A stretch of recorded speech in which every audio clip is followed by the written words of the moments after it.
South Florida has long been one of America's real estate hotspots, a paradise where ocean views, booming cities, and constant demand kept the housing market on fire. During the pandemic, the frenzy hit historic levels.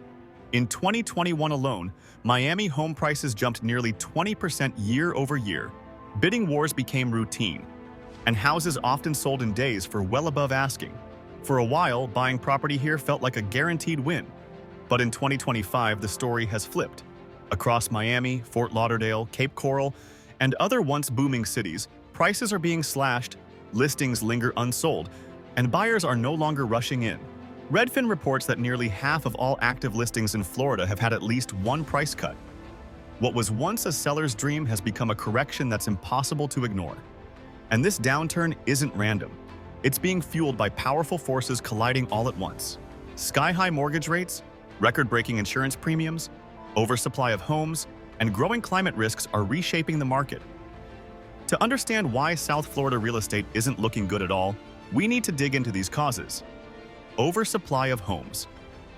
One of the biggest factors dragging down South Florida's housing market in 2025 is simple economics.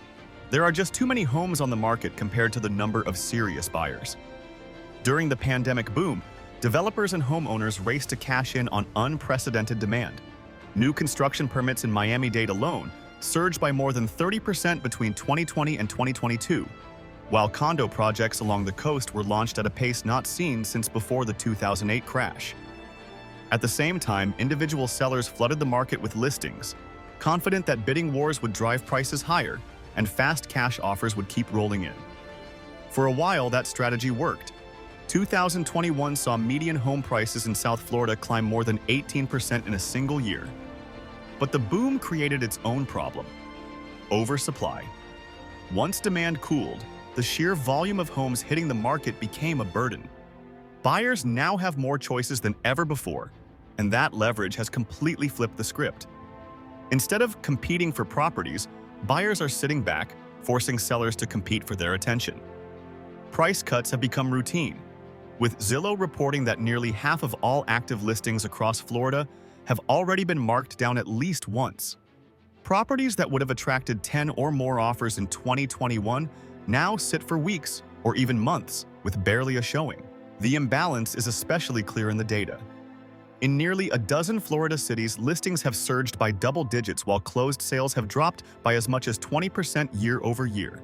Inventory is piling up fastest in areas that saw heavy speculative buying during the pandemic, such as Cape Coral, Naples, and Fort Myers, markets where flippers and out-of-state investors once swarmed.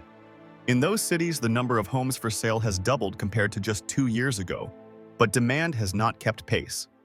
Instead of driving values up, as many sellers had hoped, the glut of homes is pushing prices downward.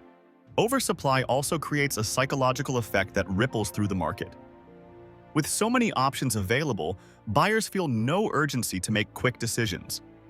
Instead of rushing to place offers, they wait patiently, confident that prices will continue to drop.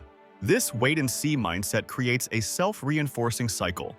Homes remain unsold longer, sellers panic and slash prices further, and buyers grow even more convinced that waiting is the smarter move.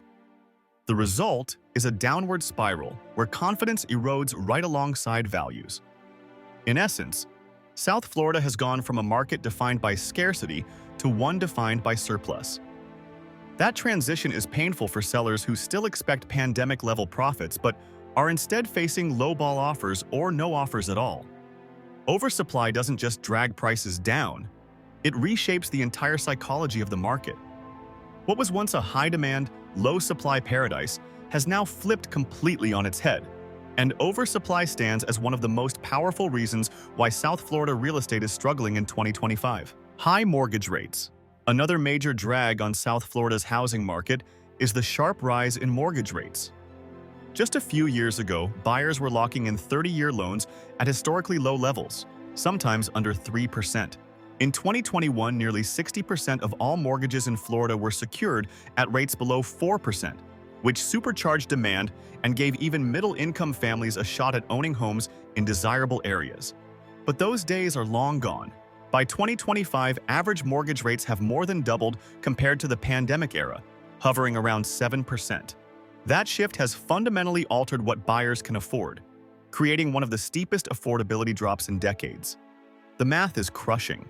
A home that might have cost a buyer around $2,000 a month in principal and interest just a few years ago now requires $3,000, or in many cases even more, under today's financing conditions. That $1,000 increase in monthly costs can equal more than $12,000 per year, making homeownership unreachable for thousands of households. For many families, especially first-time buyers or younger professionals, that's a deal-breaker. Instead of stretching budgets to the breaking point, they're waiting on the sidelines, hoping for rates to drop or turning toward rentals, which are often cheaper and less risky in the short term. The impact is especially sharp in South Florida, where demand has historically been driven not just by local residents but also by out-of-state buyers, foreign investors, and retirees.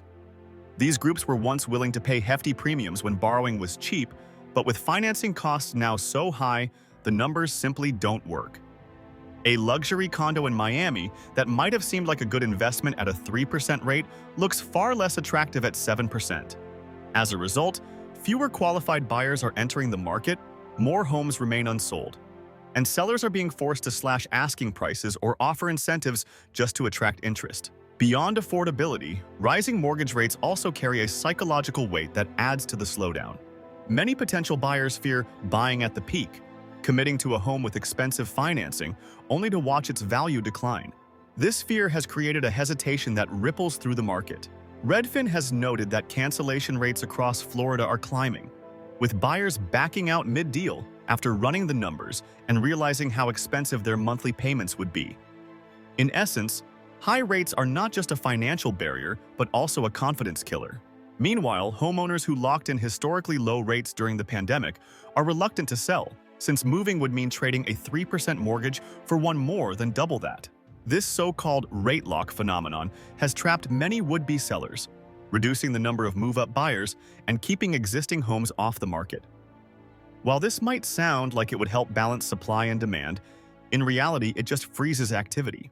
With buyers priced out and sellers unwilling to give up cheap loans, transactions stall, leaving inventory sitting stagnant and overall market momentum grinding to a halt. In short, mortgage rates are acting as both a financial and psychological barrier. They've priced out thousands of potential buyers, slowed investor interest, and created a climate of hesitation that weighs heavily on the market. When combined with oversupply, climate risks, and soaring insurance premiums, high borrowing costs add another powerful layer to South Florida's real estate troubles in 2025.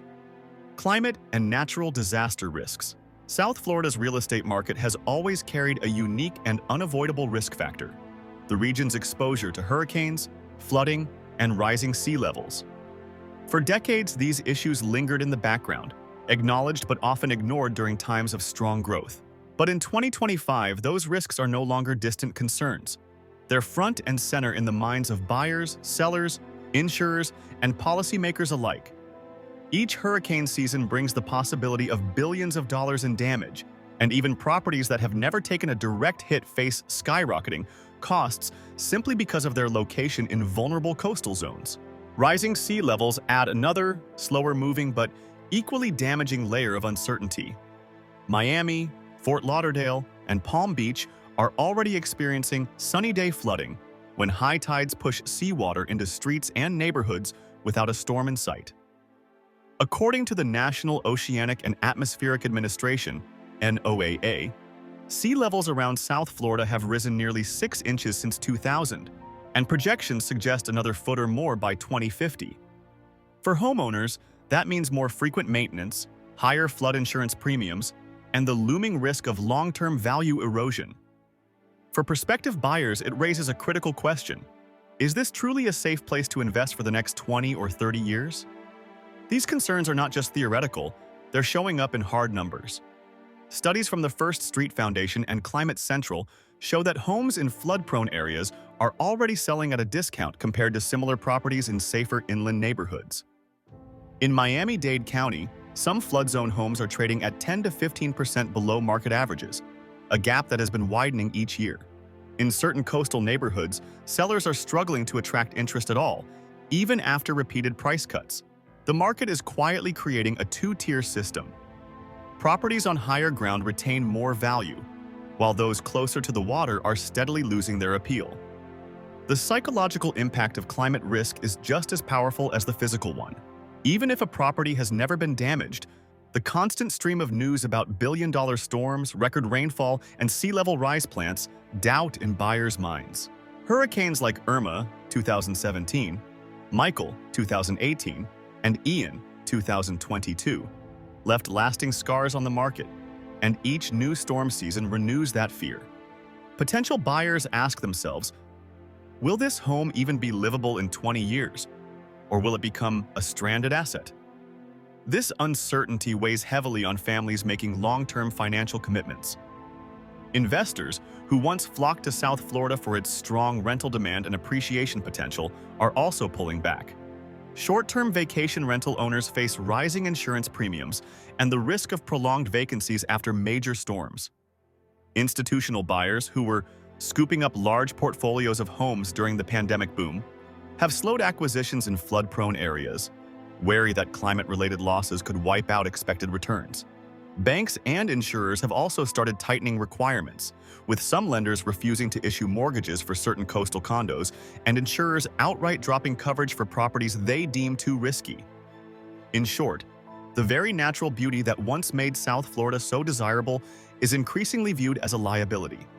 Climate and natural disaster risks are not only shaping buyer perceptions, they are actively lowering demand, driving down property values, and reshaping the region's real estate landscape. What was once marketed as a sun-soaked paradise is now, for many, a gamble against the rising tides and intensifying storms of the future. Economic pressures beyond housing-specific issues like inventory, insurance, or climate risks, the broader economy is exerting enormous pressure on South Florida's real estate market. Inflation, elevated borrowing costs, and sluggish wage growth have created a perfect storm that is squeezing households from every direction. Even families who might have been enthusiastic buyers just a few years ago are now holding back, not because they don't want to own, but because the numbers simply don't add up anymore. Inflation has been one of the most relentless forces at play. Prices for everyday essentials, groceries, utilities, transportation, and healthcare have risen far faster than incomes. According to recent consumer data, households in Florida are spending nearly 20% more on basic goods and services compared to 2019. That leaves less room in family budgets for major expenses like mortgage payments, property taxes, and homeowners insurance. Buying a home is no longer just about affording the price tag. It's about whether there's enough left over each month to cover rising living costs. Layered on top of that is the impact of stubbornly high interest rates. With mortgage rates hovering around 7%, purchasing power has taken a massive hit. A buyer who could comfortably afford a $450,000 property when rates were near 3% just a few years ago now finds themselves limited to something closer to $350,000 under today's conditions. That shift has rippled across the market, forcing sellers to lower their asking prices, leaving listings to linger longer, and creating an environment where fewer transactions are actually closing. For sellers who bought at the height of the boom, it's an especially bitter pill. Many are now realizing they can't fetch anything close to what their neighbors got in 2021 or 2022. Wage growth has done little to offset this squeeze. While certain sectors like tech and finance have seen modest income increases, Florida's economy is heavily reliant on service and hospitality industries, which employ a significant share of the population. These jobs, often tied to tourism, restaurants, and hotels, typically don't provide salaries that align with median home prices. In Miami-Dade County, for instance, the median home price remains well above $550,000, while the median household income hovers near $72,000. That mismatch leaves many residents effectively priced out of the market, even as prices begin to cool. The ripple effects extend well beyond individual buyers and sellers. Small businesses that flourished during the housing boom, contractors, interior designers, landscapers, staging companies, and real estate agents are reporting sharp declines in activity. Some contractors note that renovation projects have slowed dramatically as homeowners delay improvements or scale down their budgets. Real estate agents who once juggled multiple bidding wars at once now find themselves struggling to close even a handful of deals per quarter. The slowdown is cutting into incomes across the board, which in turn reduces spending power in the local economy, creating a feedback loop that reinforces the downturn. Even tourism, a cornerstone of Florida's economic identity, is showing cracks. Rising operational costs, particularly linked to skyrocketing insurance premiums for hotels and resorts, are pushing prices higher for visitors. At the same time, global travel patterns are shifting, with more Americans opting for international destinations where their dollars stretch further. If tourism revenue slows, the impact will spill into local jobs, reducing household incomes and further dampening demand for real estate. Put simply, South Florida's housing market does not exist in isolation. It is tightly woven into the fabric of the broader economy, and right now, that fabric is fraying. Inflation is eroding spending power. High borrowing costs are shrinking, purchasing budgets, and stagnant wages are keeping ownership out of reach for working families. Until these broader economic headwinds ease through lower inflation, reduced mortgage rates, or meaningful wage growth, South Florida's real estate market will continue to face a significant drag, no matter how desirable its ocean views or sunny climate may be. Migration slowdown. One of the forces that once fueled South Florida's housing boom was migration. During the pandemic years, the region experienced an influx of remote workers, retirees, and families looking for more space, warmer weather, and a lower cost of living compared to states like New York or California. That surge of newcomers drove demand through the roof. Homes were snapped up quickly, and prices climbed at record speed. But by 2025, that wave has slowed considerably. The drivers that made Florida so attractive just a few years ago are no longer as strong. Remote work, while still common, has stabilized, and many companies are requiring employees to return to offices. The cost advantage that Florida once offered has also diminished. With rising property prices, insurance premiums, and property taxes, the state is no longer the cheap alternative it was marketed as during the boom. This slowdown in migration has created a noticeable demand gap. Fewer out-of-state buyers means more inventory sitting on the market. Retirees, who traditionally make up a large share of Florida's buyers, are also becoming more cautious, weighing the risks of high insurance costs and climate concerns before making the move. Even international migration, another historic driver of Florida's growth, has not rebounded to pre-pandemic levels. With global economic uncertainty and stricter visa processes, fewer foreign buyers are entering the market. Without the steady stream of newcomers that once propped up demand, South Florida's real estate market is left heavily reliant on local buyers, and many of them are already priced out. The migration slowdown doesn't just mean fewer sales today. It signals a longer-term shift that could keep the market weaker for years to come. Market psychology and buyer hesitation. One of the least measurable but most powerful forces in real estate is psychology. When confidence is high, buyers rush in, convinced they need to act quickly before prices climb further. But when confidence shifts, the entire market slows, even if the fundamentals haven't completely collapsed. That's exactly what we're seeing in South Florida today. For years, buyers operated under the assumption that Florida real estate could only go up. That belief drove bidding wars, cash offers, and record-setting sales. But after months of headlines about declining prices, falling sales, and rising foreclosures, sentiment has changed. Buyers are no longer afraid of missing out. They're afraid of buying at the top. This hesitation is playing out in real time. Many potential buyers are choosing to wait, hoping prices will drop further before they commit. And Redfin recently reported that cancellation rates in Florida have hit their highest levels in years, with nearly 15% of deals falling through before closing. That kind of uncertainty creates a feedback loop. The more buyers hesitate, the longer homes sit unsold, forcing sellers to cut prices, which then validates the idea that waiting pays off. On the seller's side, psychology is also at work. Homeowners who bought at peak prices are reluctant to accept offers below what they paid, leading to stale listings. Investors, too, are growing cautious, pulling back on purchases until the market shows signs of stability. This shift in mindset may not grab headlines like mortgage rates or insurance costs, but it's just as impactful. Real estate depends on momentum and confidence, and in South Florida, both have evaporated. Until buyers feel secure again, hesitation will continue to drag the market down. A market at a crossroads. The South Florida housing market has always been more than numbers on a chart. It's been a symbol of paradise, prosperity, and possibility. But as 2025 unfolds, the dream looks shakier than ever. What began as whispers of a slowdown has evolved into a full-blown correction. Prices are falling across multiple cities, inventory is climbing, and confidence, once the lifeblood of the market, is in short supply. The numbers reveal just how sharp this reversal has been. In Miami, home prices have dropped nearly 5% year over year.